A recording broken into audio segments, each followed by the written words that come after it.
Right then, let's have the grid for our X30 Juniors. Apologies, we haven't got the grid graphic for this one, but I'm going to talk you through it. Someone has handed me a very reliable piece of paper. Thank you to Lauren from Whilton staff who just popped that into us. Lucas Ellingham starts this one on pole then with Luke Watts alongside, although interestingly, showing just how competitive this class is, they were both tied on points. Coming into this final. Sam Shaw and Jude Fernerhoff make up row 2. Row 3 is Lorenzo Cordal and Zach Ripley. Row 4 is Christian Brooks and Alex Johnston. Row 5 is Oscar Joyce and Harvey Ryby. Josh Agambar and Ellis Borshire make up row 6. Row 7 is going to be Thomas Mills and Louis Johnston-Cool. Row 8 is going to be Jake Yanagasawa and Alex Moody. Row 9, Charlie Field and Mitchell Gibbons. Row 10 is Luke Weston and Reese Newburn. Row 11, Antonis Sofroniou and Joshua Patterson. Row 12 is Macy Hitter and Harry Cottrell. Row 13 is Sam Baker and Benedict Davies. Row 14, Miles Turnbull and Zaki Hussein. Row 15, Daniel Hackett and Mackenzie Stevens. Rowan Campbell-Pilling and Michael Rapsey make up row 16. Row 17 is Jack Sherwood and Remy Gilbert. And Kyan Gohill and Hugo Gilbert make up row 18. There we go. There are your 36 starters for this one. On pole there, Luke Ellingham in the 99, the blue-suited driver. Alongside him, Luke Watts in his red and white liveried kart. Row 2 is Sam Shaw and Jude Fernerhoff. Here we go then, folks. X30 Juniors is go. Good start from the pole side of the grid. Sam Shaw, I think, has got straight up into third place, and that looked like Louis Johnston-Cool having to take to the grass there. I'll confirm that on time, but it is indeed Sam Shaw. But coming back at him now for second place is Luke Watts. Luke Watts doesn't want to lose out on the second place. He wants to be challenging Lucas Ellingham as they all file through the top part of the circuit. Largest pack that we have here today at 36 karts. You can see Thomas Mills battling away as they come through Ashby through the middle part of the lap. Does anyone feel the need to go to the inside? Yes, there was a mover there. It might have been Lorenzo Cordal. I'll confirm there. And there going wide is the number 42. Was that of Harry Cottrell? I think he might have been just forced out wide at Oziers, and because spinning off there is the number 24.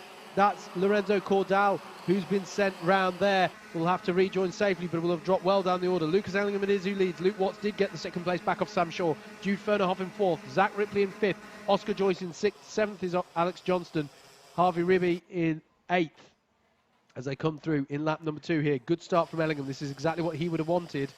He wanted the battle to happen between Watts and Shaw. He got it, giving him a bit of breathing space, but Luke Watts is getting right back onto the task of applying the pressure here as the snake of karts runs their way down into Oziers.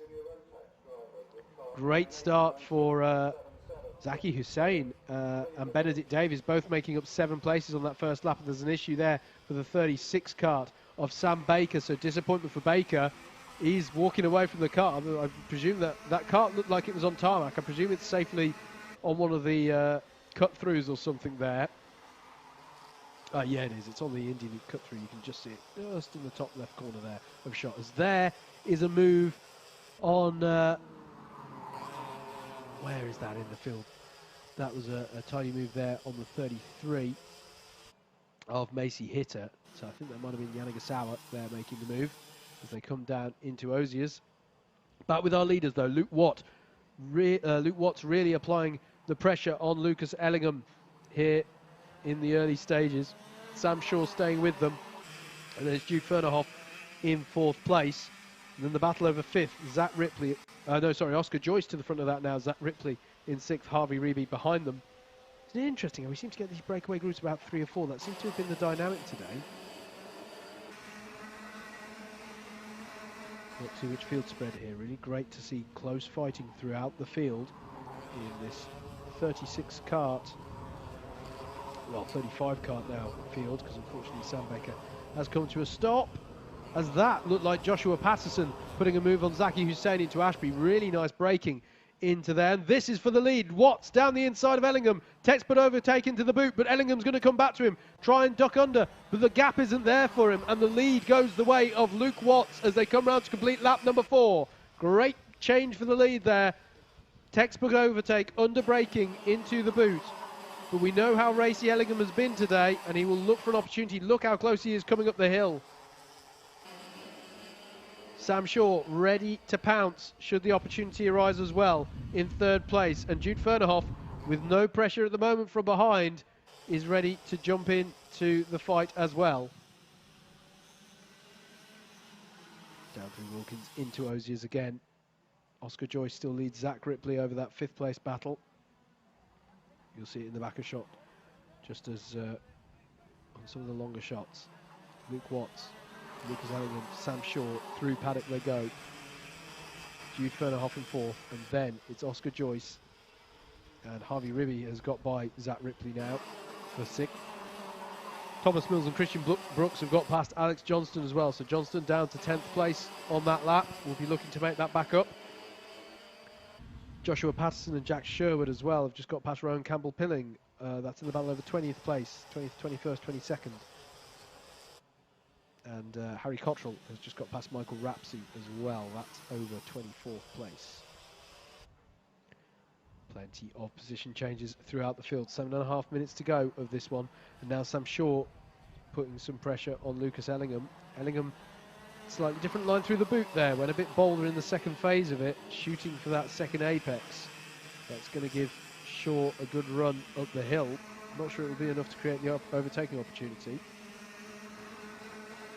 Mitchell Gibbons gets past Alex Moody now for 12th place.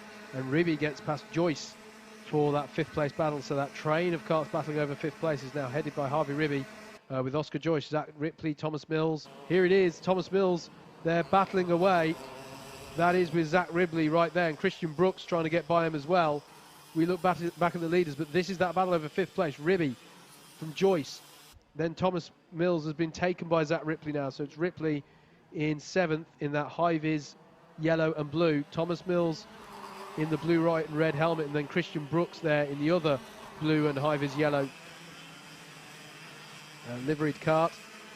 Then behind them is Alex Johnston battling away with Josh Agambar, Mitchell Gibbons and Alex Moody. Brilliant battles throughout the field as we look further ahead, and there is Ellingham going for the lead on Watts down the inside of Christmas corner. Lucas Ellingham is back into the lead, and Sam Shaw, gosh, he would have loved to have followed through opportunistically there, but it wasn't quite on. Is Luke Watts going to have a go back at him immediately? They're so close, this top 3. It's fantastic to watch. As in the background, Harvey Ribby tries to get a bit of breathing space on Oscar Joyce in that battle. You just saw it in the long shot looking up from Osiers. We're looking here at Watts, trying to put pressure back on our new leader. This will change for the lead on the timing screen. There we go. Lucas Ellingham confirmed back in the lead of this race. Lovely little exchange that these two drivers have had. Great run up the hill there by Luke Watts. He looked to be closing quite a bit on that camera shot. Do like the way that shot shows us the way that drivers can be stronger than others going up the hill there. There's several factors that come into play there. Having a good line through turns 1 and 2 is good. Having a good line through the top part of the circuit is good, and that's not what's happened there for Alex Johnston. And something hanging off the top of his cart there. The radiator cap maybe was there. I'm not quite sure what that was hanging off of it. As we look back at the leaders here, on to lap number 10 of your trophy final in X30 Juniors for round 3 of the 2020 Whilton Mill Kart Club Series of Championships. Again, Watts is strong up the hill. Is he going to have a gap? No, he's not. He was almost bump drafting Ellingham up the hill there, but he didn't go for the overtake. He knows that if he botches this, Sam Shaw is going to be right there. But if he doesn't try to go for it, Sam Shaw might also be there. So, in a bit of a sandwich situation here, do you attack, do you defend? What do you do to engineer the best result for yourself? Still plenty of time to go, so he can bide his time. But as I say, if Shaw decides to go for it before you do, then you might be having to work out how you get from 3rd to 1st rather than 2nd to 1st. Contact warning for Reece Newburn. Didn't want to do too much of that. Harry Cottrell just got past Zaki Hussain for 19th place. Macy Hitter got past Jake Yanagasawa. That's been a battle that's been going on for a number of laps. And Christian Brooks got past Thomas Mills. We saw how Thomas Mills was sandwiched between Zach Ripley and Christian Brooks. Well, it's swapped actually. It's now Christian Brooks ahead of Thomas Mills, ahead of Zach Ripley. So he's still in a sandwich of high-vis karts, is Thomas Mills. It's just they're the other way around now. Through the boot one more time. Luke Watts taking a slightly shallower exit, hoping to get a good run up the hill. So that's one of the factors that determines how strong you are up the hill. And then is your line through Oblivion and the Crook. These first two corners here. I do love the name Oblivion. It really does demonstrate how you have to chuck the cart in. And you can see you got a good exit off of the Crook. He does seem a little bit stronger there, does Luke Watts, which is interesting, being as it's in Christmas Corner that Ellingham got by Watts on the last time of asking. Anthony Sofroniou and Alex Johnston have now got past Jake Yanagasawa, so wonder if that was a knock-on effect of the battle he'd been having with Macy Hitter. Is that just upset Jake a little bit offline and allowed Sofroniou and Johnston through?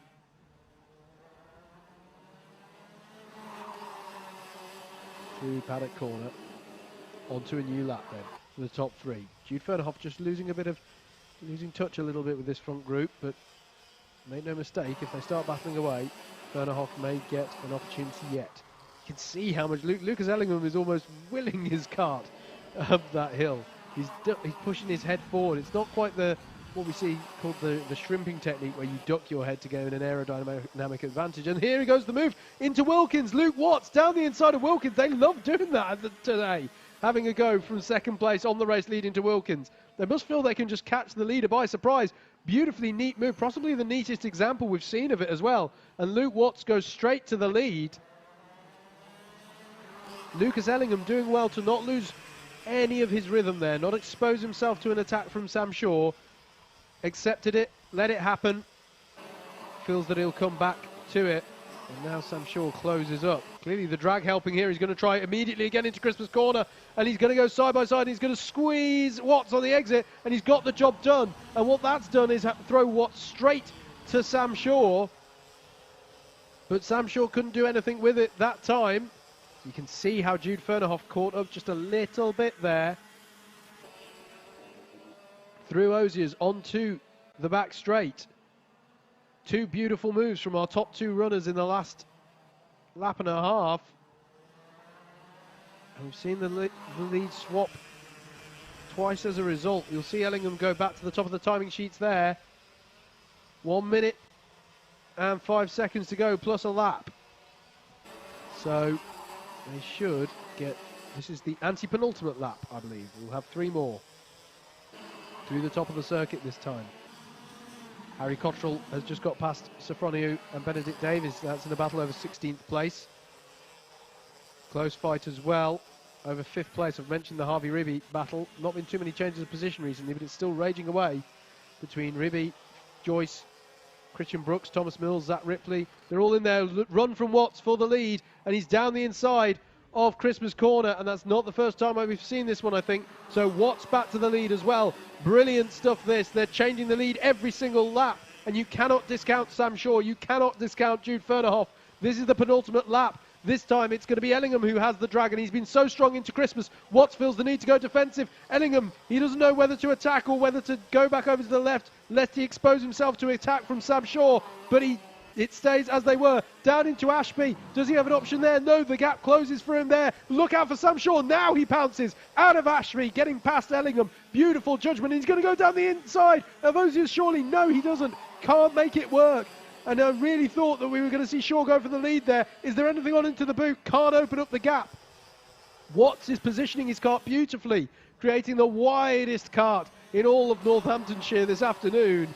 As they come onto the final lap, Sam Shaw has got himself within striking distance of the lead. He's not been this high up in the order all race long.